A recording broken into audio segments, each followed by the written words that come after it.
এবার বলেন 12 রবিউল আউয়াল ঈদ নবী বানিয়েছেন। আল্লাহ নবী ইসলাম তার জীবনে একবার ঈদ 12 রবিউল আউয়াল ঈদ পালন করেছেন। দেখেন, আপনি যদি বলেন 12 রবিউল আউয়াল সর্বকালের সেরা ঈদ, তাহলে এই কথা বলার দ্বারা আপনি প্রথম অপবাদ দিয়েছেন নবী আকরাম ইসলামের উপর। কেমন? দুই শব্দ, ঈদ একটা শব্দ, মিলাদুন নবী আর একটা শব্দ। যখনই ঈদে মিলাদুন নবীর কথা আসে, আমাদের দেশে অনেক ধরনের প্রশ্ন উঠে আসে। সম্পূর্ণ বেদাত। নেকির উদ্দেশ্যে যারা করবে, এর থেকে বড় বেদাত কিছু নাই, বরঞ্চ গুনাহ হবে। যারা নেকির উদ্দেশ্যে যে করতেই হবে, নেকি আছে। দলিল দিচ্ছে কিছু সুন্নি গুটকাখোর মৌলবি, কি হাজি ইমদাদুল্লাহ মহাজেরে মক্কি রহমতুল্লাহ আলাই, তিনি কিয়াম করেছেন, তিনি বলেছেন মিলাদ করা যাবে, অথচ ওই বইটা উনি লেখেনি। দলিল দিচ্ছি। আর যদিও লেখে থাকে, আমি শওকতের বেটা কারি ইয়াসিন চ্যালেঞ্জ ছুড়ে বলে গেলাম, মিলাদুন নবী পালন করার মতো ব্যক্তি ছিল না, কিন্তু আমার আল্লাহ তারপরেও মিলাদুন নবী পালন করাইছে। মাদারুজুন নবুয়তের মধ্যে শেখ আব্দুল হক মুহাদ্দিস দেহলভী রাহমাতুল্লাহ আলাইহি উল্লেখ করেন, দয়াল নবীজি যেদিন এই ধরাধামে আগমন করেন মিলাদুন নবীর সময়টায়, তখন আমার আল্লাহ। তৃতীয়ত হলো যে জন্মদিবস উদযাপনের এই কালচার কোত্থেকে আসছে, আপনি এটাও জানার চেষ্টা করেন। আপনি যদি এটা নিরপেক্ষভাবে এটা শুরু কোত্থেকে আসে দেখেন, আপনি দেখবেন এটা অগ্নিপূজক, প্রকৃতি পূজারী, তাদের কাছ থেকে আসছে। জানার আগ্রহ একটি প্রশ্ন, নবী করিম সাল্লাল্লাহু আলাইহি ওয়াসাল্লাম যেদিন এই পৃথিবী ছেড়ে চলে গেছেন, ওই দিন কি জশ্নে জুলুস, আনন্দ মিছিল, খুশিতে আত্মহারা হয়ে বিভিন্ন মাহফিল মিটিংয়ে অন্যের সমালোচনা করা ঠিক? বিশ্বনবীর জন্মদিন পালন করে একটা দল বিরিয়ানি খাওয়ার মাধ্যমে আছে না নাই? বিশ্বনবীর জন্মদিন সাহাবারা পালন করতেন না।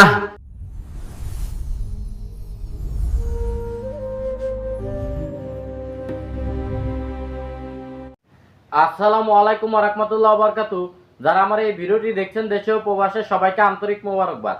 দর্শক শ্রোতা, ঈদে মিলাদুন নবী এটা পালন করা নাজায়েজ এবং কি বেদাত। কেউ যদি সওয়াবের আশায় ঈদে মিলাদুন নবী পালন করে, তাহলে তার গুনাহ হবে। এই ব্যাপারে দলিল সহকারে কিছু আলেম আহলে সুন্নাত ওয়াল জামাতের উলামায়ে কেরামের বিরুদ্ধে চ্যালেঞ্জ ছুড়েছেন, এবং কি আহলে সুন্নাত ওয়াল জামাতের উলামায়ে কেরাম তারাও কিন্তু চ্যালেঞ্জের জবাব দিয়েছেন দলিল সহকারে। তবে আজকের এই ভিডিওটি যদি পুরোপুরি আপনি দেখেন, তাহলে আপনারা অবশ্যই বুঝতে পারবেন কারা হক বা কারা বাতিল। দর্শক শ্রোতা, তবে কথা না বাড়িয়ে যারা ঈদে মিলাদুন নবীর বিরোধিতা করে, চলুন তাদের বক্তব্য প্রথমে দেখে আসি। আল্লাহ নবী সাল্লাল্লাহু আলাইহি ওয়াসাল্লাম আমাদেরকে এই অথরিটি দেন নাই। বুঝেন, কোন দিন ঈদ হবে, কোন দিন ঈদ হবে না, এটা নির্ধারণ করার অথরিটি নবী করিম সাল্লাল্লাহু আলাইহি ওয়াসাল্লাম আমাদেরকে দেন নাই। কোন দিন ঈদ হবে, যেমন আজকে কি ঈদ? বড় আস্তে কইলেন। আজকে যেই দিন গেছে এটা কি ঈদের দিন? গতকাল কি ঈদ ছিল? এর আগের দিন কি ঈদ ছিল? আগামীকাল কি ঈদ? কোন দিন ঈদ হবে, কোন দিন ঈদ হবে না, এটা নির্ধারণ করার অথরিটি নবী আমাদেরকে দেন নাই। রাসূলুল্লাহ সাল্লাল্লাহু আলাইহি ওয়াসাল্লাম উল্টা আমাদেরকে নিষেধ করেছেন। মুসান্নাফে আব্দুর রাজ্জাক হাদিস আসছে, আল্লাহ নবী সাল্লাল্লাহু আলাইহি ওয়াসাল্লাম বলেন, লা তাত্তাখিযু শাহরান ঈদা ওয়ালা তাত্তাখিযু ইয়াওমান ঈদা। নিজেদের পক্ষ থেকে কোনো মাসকে ঈদ বানায়ও না, নিজেদের পক্ষ থেকে কোনো দিনকেও ঈদ বানায়ও। এবার বলেন 12 রবিউল আউয়াল ঈদ নবী বানিয়েছেন। আল্লাহ নবী ইসলাম তার জীবনে একবার ঈদ 12 রবিউল আউয়াল ঈদ পালন করেছেন। দেখেন, আপনি যদি বলেন 12 রবিউল আউয়াল সর্বকালের সেরা ঈদ, তাহলে এই কথা বলার দ্বারা আপনি প্রথম অপবাদ দিয়েছেন নবী আকরাম ইসলামের উপর। কেমন অপবাদ? ইমাম তাবারানী হাদিস এনেছেন, মা বাকিয়া শাইউন ইউকাররিবু ইলাল জান্নাহ ওয়া ইউবাইদ মিনান নার ইল্লা কাদ বুইনা লাকুম। নবী আকরাম ইসলাম বলেন, যে আমল তোমাকে জান্নাতের নিকটবর্তী নিয়ে যাবে আর তোমাকে জাহান্নাম থেকে দূরে নিয়ে যাবে, সব আমি বলে দিয়েছি। নবী বলেন, আমি সব বলে দিয়েছি।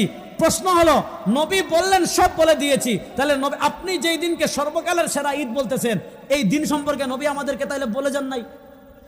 শিয়াদের আকীদা হইল তাদের ইমাম কোরআন শরীফ মোট 33 পারা। বুঝেন, শিয়াদের আকীদা কোরআন শরীফ 33 পারা, 30 পারা নবী মুহাম্মদ সাল্লাল্লাহু আলাইহি ওয়াসাল্লাম নিয়ে আসছেন। আর কিয়ামতের আগে যখন উম্মাহ ফিতনায় পড়বে, তাদের কোন ইমাম পাহাড়ের কোন গুহায় আসেন, ওই ইমাম আরো 3 পারা নিয়ে আসবেন। ওই শিয়ারা বলে কোরআন অপূর্ণ, আর হেরা বলে নবী ঈদ পরিপূর্ণ করে দিয়ে যান না, এই জন্য নিজেদের থেকে আরেকদিন বানাইতে হয়। এজন্য আগামীকাল এটা আমাদের ঈদ, আমাদের ঈদ যেগুলো নবী বানিয়েছেন। আমি যেটা বললাম যে বর্তমানে বাংলাদেশে ইশকে রাসূলের নামে ভয়ঙ্করভাবে ধেয়ে আসছে শিইয়ত। বর্তমান বাংলাদেশে আমাদের দিকে ভয়ঙ্করভাবে ধেয়ে আসছে শিইয়ত। ভাইয়া বসো তোমরা। চট্টগ্রামের এক বড় বড় বিশাল দরবার আছে, যেই দরবারগুলো এখন শিয়াদের আখড়ায় পরিণত হয়েছে। সেই দরবারগুলোর কাজ কি? মুহররম মাস আসলে অথবা যখন কোনো আলোচনা করবে ইশকে রাসূলের আলোচনার নামে, এই সমস্ত সাহাবীরা কেউ যারা নবী সাল্লাল্লাহু আলাইহি ওয়াসাল্লামকে সবচেয়ে বেশি ভালোবাসতেন, নবী সাল্লাল্লাহু আলাইহি ওয়াসাল্লামের ভালোবাসার দোহাই দিয়েই তো আমরা এটা করি।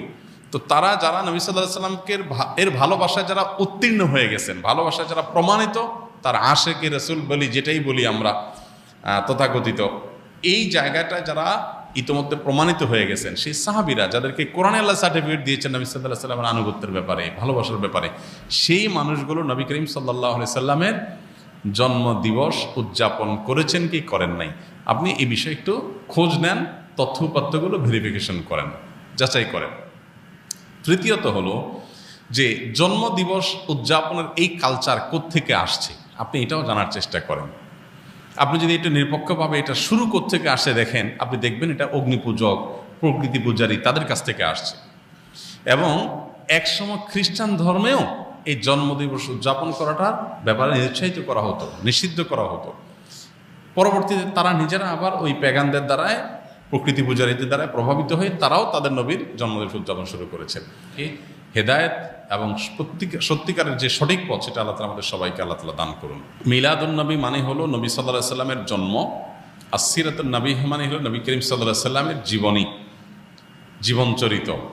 তো সিরাতুন নবীর মধ্যে নবী সাল্লাল্লাহু আলাইহি সাল্লামের জন্ম, মৃত্যু, শৈশব, বেড়ে ওঠা, আল্লাহর আদেশে নিজের জীবনের সব বিষয়গুলো এর মধ্যে আছে। সিরাতুন নবী মানে জীবন ইতিহাসের মধ্যে সবই আছে।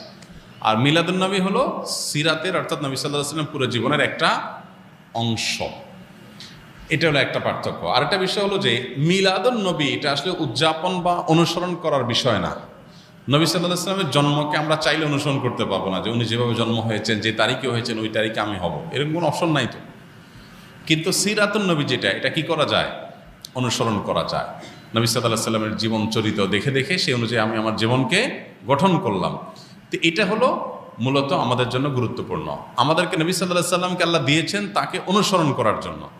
তাকে অনুসরণ করার নামগন্ধ নাই, কিন্তু তার মহব্বতের দাবি করে আমি যাচ্ছে তা করে বেড়ালাম, তো এটা আসলে ইসলাম হতে পারে না। মানুষ রেডি, ফেসবুকে সব সময় আসছে পোস্টে, কি আসছে জানেন? আগামী 12ই রবিউল আউয়াল ঈদে মিলাদুন নবী। আমি জন্ম থেকে শুনে আসছি ঈদ হচ্ছে দুটো। কটা? কথা বলে না, ঈদ কয়টা? দুটো, ঈদুল ফিত্র, ঈদুল আজহা, তাই তো? তৃতীয় ঈদ এলো, ঈদে মিলাদুন নবী। এই মৌলবি কটায়?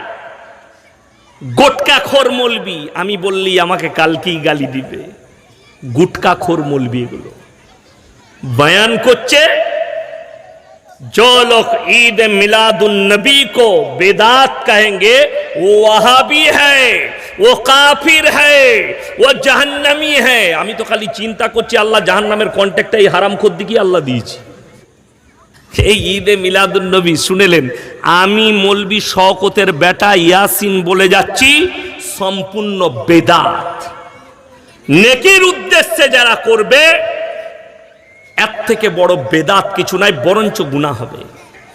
যারা নেকির উদ্দেশ্যে যে করতেই হবে, নেকি আছে না, কে বললে? দলিল দিচ্ছে কিছু সুন্নি গুটকাখোর মৌলবি। কি? হাজি ইমদাদুল্লাহ মহাজেরে মক্কি রহমতুল্লাহ আলাই, তিনি কিয়াম করেছেন, তিনি বলেছেন মিলাদ করা যাবে, অথচ ওই বইটা উনি লেখেনি।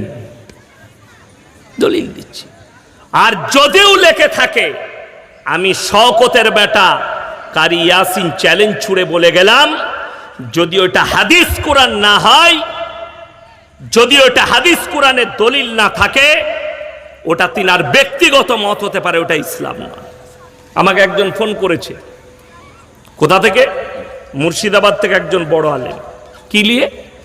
যে আশিক ইলাহি মিরাঠি সাহেব তিনার একটা বইয়েতে লিখেছেন হাজি ইমদাদুল্লাহ মহাজেরে মক্কি রহমতুল্লাহ আলাইকে আর মোল্লা আশরাফ আলী থানভী রহমতুল্লাহ আলাইকে কি লিখেছেন? আলা হযরত। আমি বললাম এটা শরীয়ত নয়। আশিক ইলাহি মিরাঠি সাহেব লিখতে পারেন, ওটা ইসলাম নয়। ওটাকে যে মৌলবি বলবে ওটা শরীয়ত, আমি সেই মৌলবির বিরুদ্ধে, তাতে আমার বাপ হলেও তার বিরুদ্ধে যাব আমি। ওটা শরীয়ত নয়, ওটা তার ব্যক্তিগত মত। ওটা ইসলাম নয়, ওটা তার ব্যক্তিগত মত। ওটা কোরআন আর হাদিস নয়, ওটা তার ব্যক্তিগত মত। আর ব্যক্তিগত মতটা ইসলাম নয়, ঠিক কি না কথা বলেন? আমি যদি একটা ব্যক্তিগত মত দিই, ওটা ইসলাম নয়, কোরআন হাদিসের বিরুদ্ধে হলো, এটাকে ছুঁড়ে ফেলে দেন, আপনি গ্রহণ করবেন না। কষ্টের বিষয় তো এটাই। দলিল কি? এই গুটকাখোর মৌলবীগুলোর দলিল হচ্ছে বাপের বই, নানার বই, দাদর বই আর অমুকের বই। কষ্টের বিষয় এটা।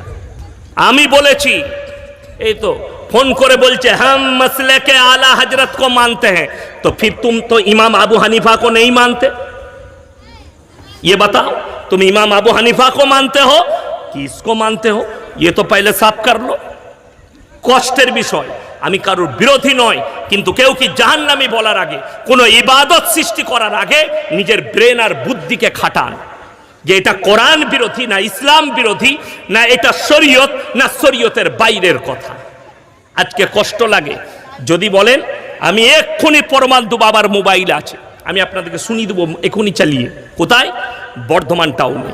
1 বছর আগে, আজকে 1 বছর হতে চললো, ঈদে মিলাদুন নবী হিন্দি গান চাপিয়ে ডিজে বক্স বাজিয়ে ঈদে মিলাদুন নবী পালন করছে, নবীর ভালোবাসা। এদিকে ঝাঁটা জুতো মারার লোক আছে।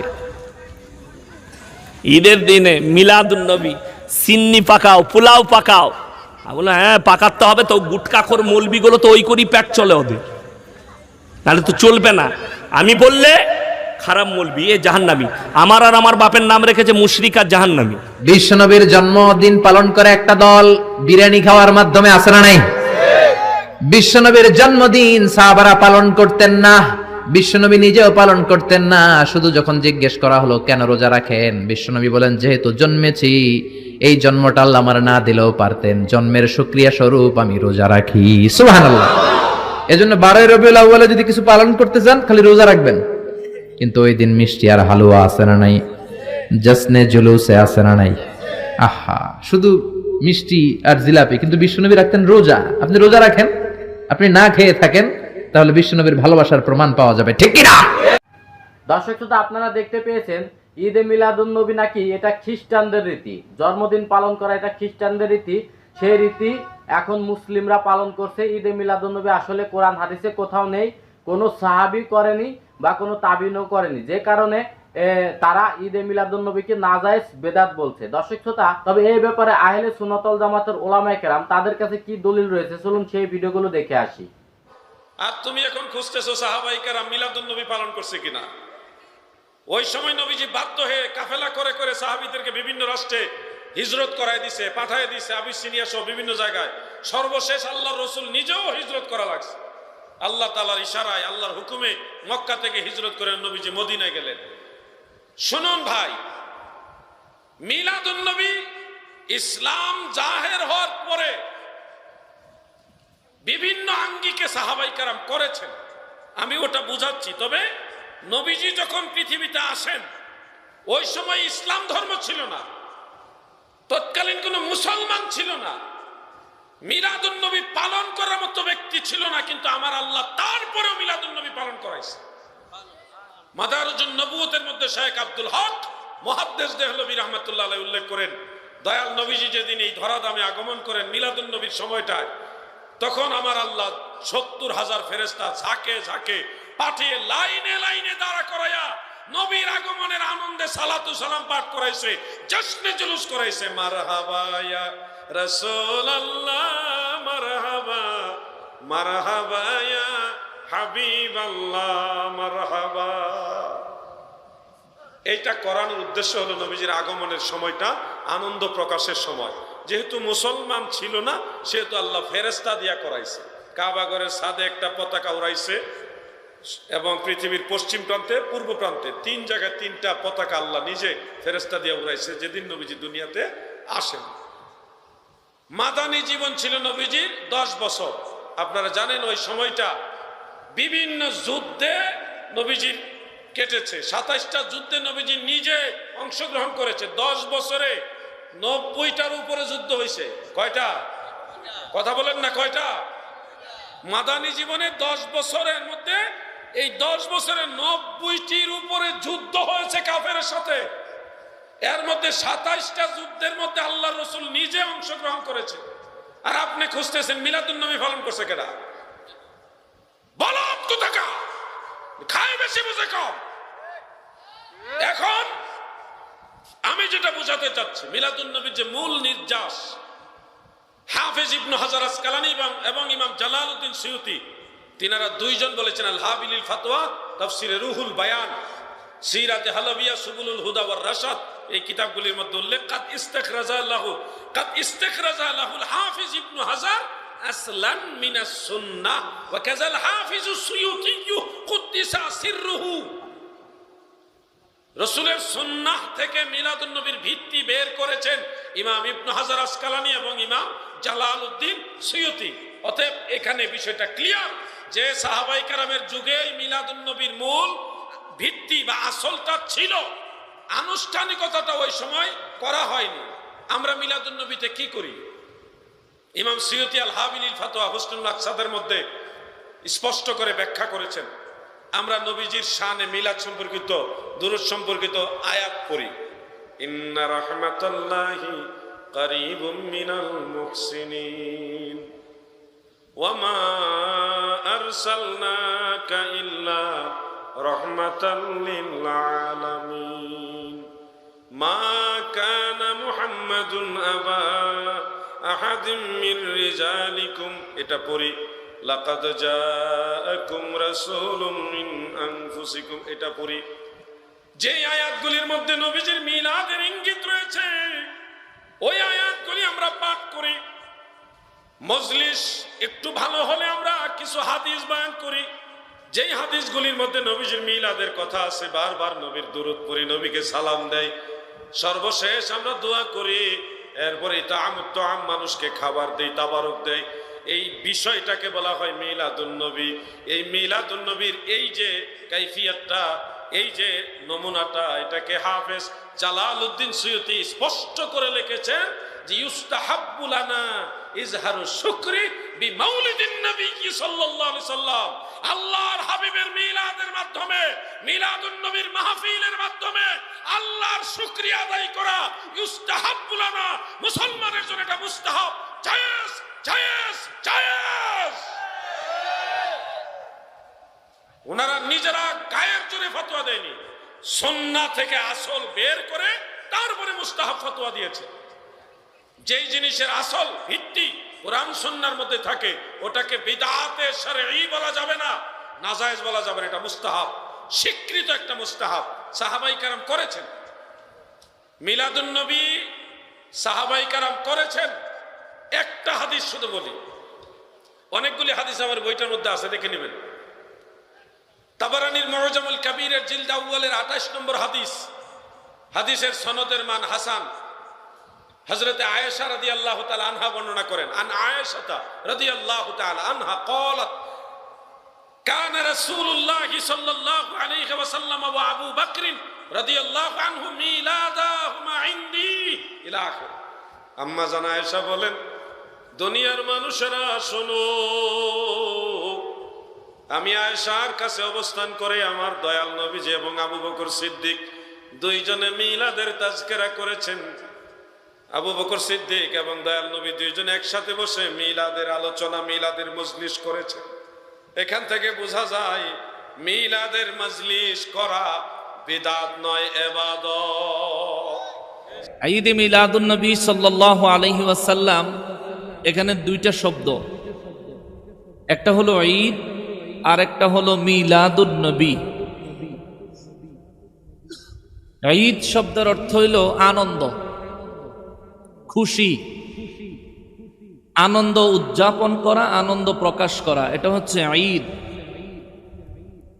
হাদিসের ভাষায়ও আনন্দ প্রকাশ করাকে ঈদ শব্দ দ্বারাই উল্লেখ করা হয়েছে,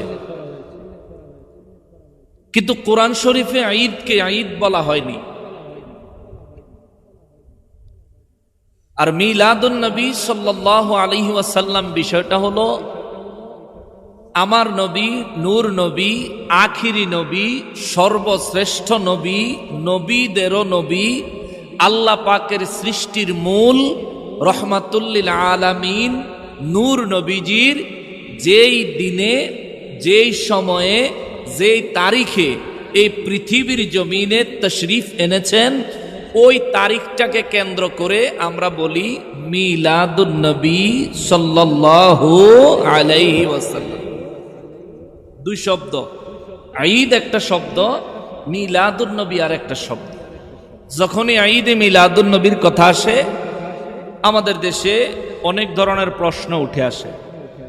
অনেকে প্রথমেই প্রশ্ন করে বসে ঈদে মিলাদুন নবী এটা কোরআন হাদিসের কোনো জায়গায় নাই, অতএব এটা বেদাত, এটা করা যাইত না। এটাই তো মূল সমস্যাটা নাকি? মানে কোরআন হাদিসের কোন জায়গা বলে এটা নাই। আমি আজ আপনাদেরকে কোরআন শরীফ থেকে বের করে দিব।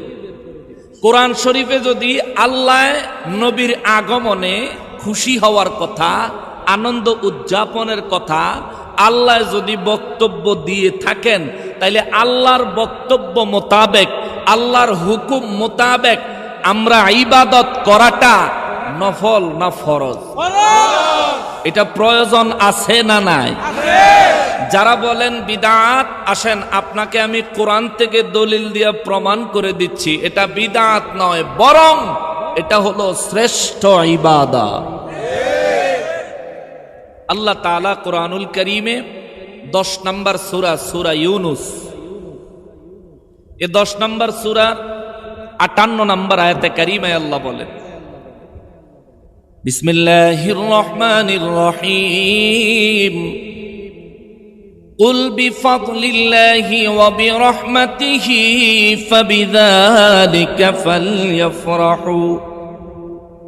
فبذلك فليفرحوا هو خير مما يجمعون।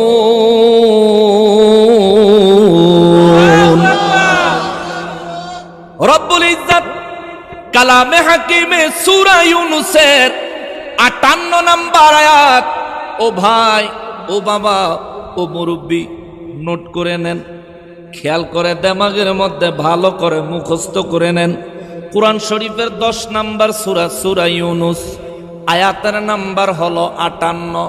আমার আল্লাহ আমার নবীজিকে শিখাইয়া দেয় একটা ঘোষণা দেওয়ার জন্য, নবী গো, ও রহমাতুল লিল আলামিন, কুল, আপনি বলেন একটা কথা আমি আল্লাহ বলবো, ইয়া রাসূলুল্লাহ, বিশ্ববাসীরে আপনি বলে দেন, আমি তো নিজের জবানে ডাইরেক্ট পাবলিকের কমু না, আমি বলবো আপনার কাছে, আপনি আমার পক্ষ হয়ে কথাটা জাতির কাছে বলে দেন। যদিও আপনার জবান থেকে দুনিয়াবাসী শুনবে, প্রকৃতপক্ষে কথাটা কিন্তু আমি আল্লাহর। জোরে বলেন সুবহানাল্লাহ। রব্বুল আলামিন বলেন, কুল, হুজুর আপনি বলেন, নবী গো আপনি বলে দেন, বিফাদলিল্লাহি, যখন আমি আল্লাহর অনুগ্রহ পেয়েছে মানুষ, আমার ফজল পেয়েছে, আমার অনুগ্রহ পেয়েছে, বিফাদলিল্লাহি, আল্লাহর অনুগ্রহ যখন বিশ্ববাসী পেয়েছে, ওয়া বিরহমাতিহি, এবং আমি আল্লাহর রহমত বিশ্ববাসী যখন পেয়েছে, ফাবিযালিকা ফালইফরাহু, দুনিয়াবাসীকে বলেন আমার অনুগ্রহ পাওয়ার সময়ে, আমার রহমত পাওয়ার সময়ে আমার বান্দাদেরকে বলে দেন তারা যেন ফাবিযালিকা ফালইফরাহু, এই রহমত পাওয়ার জন্যে এবং আমার অনুগ্রহ পাওয়ার জন্য আমার বান্দারা যেন আনন্দিত হয়। জোরে বলেন সুবহানাল্লাহ। আল্লাহর অনুগ্রহ আমরা যেদিন পেয়েছি, আল্লাহর রহমত আমরা যেদিন পেয়েছি, ওই দিন আমাদেরকে আনন্দ করার হুকুম দিলেন কে? আল্লাহ। কোরআন শরীফে দলিল আসেনি?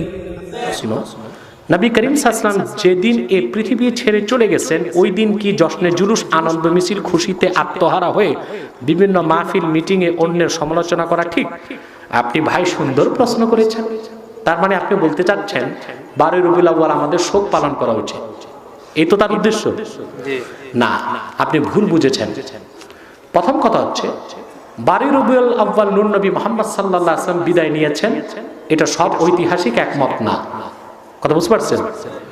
কিন্তু রবিউল আউয়াল মুহাম্মদ সাল্লাল্লাহু আলাইহি ওয়াসাল্লাম আগমন করেছেন, ইবনে ইসহাক, ইবনে হিশাম সহ পৃথিবীর শ্রেষ্ঠ সিরাত প্রণেতাগণ একমত।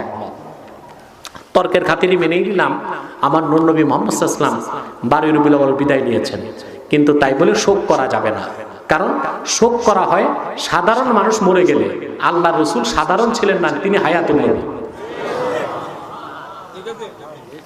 দুই, সাধারণ মানুষের ক্ষেত্রেও রসুল্লাহর হুকুম মৃত্যুর 3 দিন পর শোক করা যাবে না। আল্লাহ রসুল বিদায় নিয়েছেন 1500 বছর আগে, অতএব 1500 বছর পরে শোক পালনের কোনো সুযোগ নেই। 3, অনেকের ধারণা রাসূলুল্লাহ সাল্লাল্লাহু আলাইহি ওয়াসাল্লাম দুনিয়ার থেকে বিদায় নেওয়ার পর 3 দিন ওনাকে মদিনা মুনাওয়ারাতে মসজিদ নববীতে রাখা হয়েছে জান্নাতুল ফেরদাউসে শোয়ার আগ পর্যন্ত। কেন? আসলে দেখেন, আল্লাহ রাসূল সাল্লাল্লাহু আলাইহি ওয়াসাল্লাম 1500 বছর আগে যখন বিদায় নিয়েছেন, রাসূলুল্লাহর জানাজার নামাজটা কি আমাদের জানাজার নামাজের মতো হয়েছিল? আল্লাহ রাসূলের জানাজার নামাজে কেউ ইমামতি করেছিল?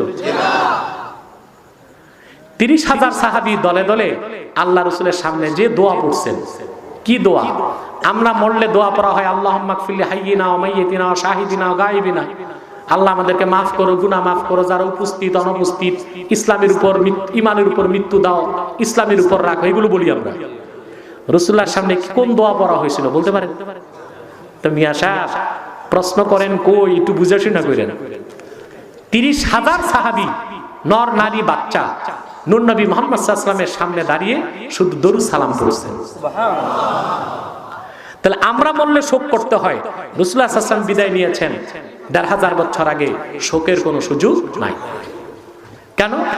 সুনানে বাজ্জারে ইমাম বাজ্জার হাদিস নকল করেছেন, রাসূলুল্লাহ বলেছেন হায়াতি খায়রুল লাকুম ওয়া ওয়াফাতি খায়রুল লাকুম, আমি দুনিয়াতে তোমাদের মাঝে যে বেঁচে আছি সাহাবীরা, এটা তোমাদের জন্য খায়ের, উত্তম।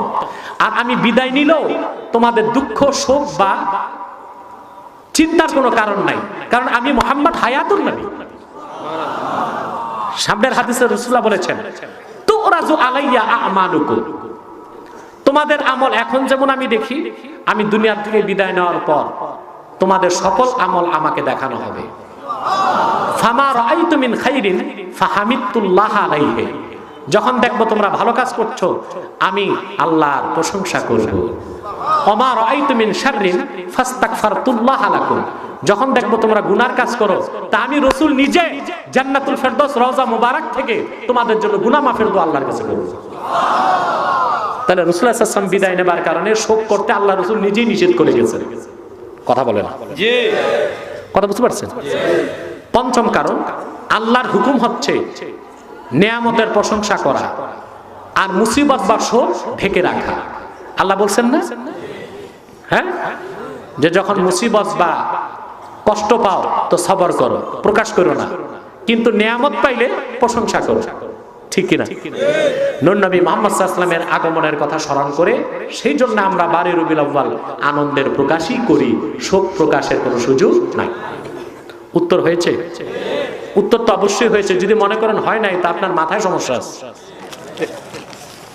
দর্শক শ্রোতা, আপনারা দেখতে পেয়েছেন আহলে সুন্নাত ওয়াল জামাতের উলামায়ে কেরাম তারা ঈদে মিলাদুন নবী জায়েজ, এটা করা যাবে, এটা সাহাবী করেছে এবং কি তারা কোরআন থেকেও দলিল দিয়েছেন এবং কি নবী নিজেও ঈদে মিলাদুন নবীর আলোচনা করেছেন তার সাহাবীদের সাথে, সেই ব্যাপারে কিন্তু স্পষ্টভাবে তারা দলিল সহ জবাব দিয়েছেন। তবে এখন আপনারা অবশ্যই বুঝতে পেরেছেন আসলে কারা হক আর কারা বাতিল। তবে আজকের এই ভিডিওটি এই পর্যন্ত। ভিডিওটি যদি ভালো লাগে অবশ্যই লাইক কমেন্ট শেয়ার করবেন এবং কি চ্যানেলটি সাবস্ক্রাইব করবেন। আল্লাহ হাফেজ।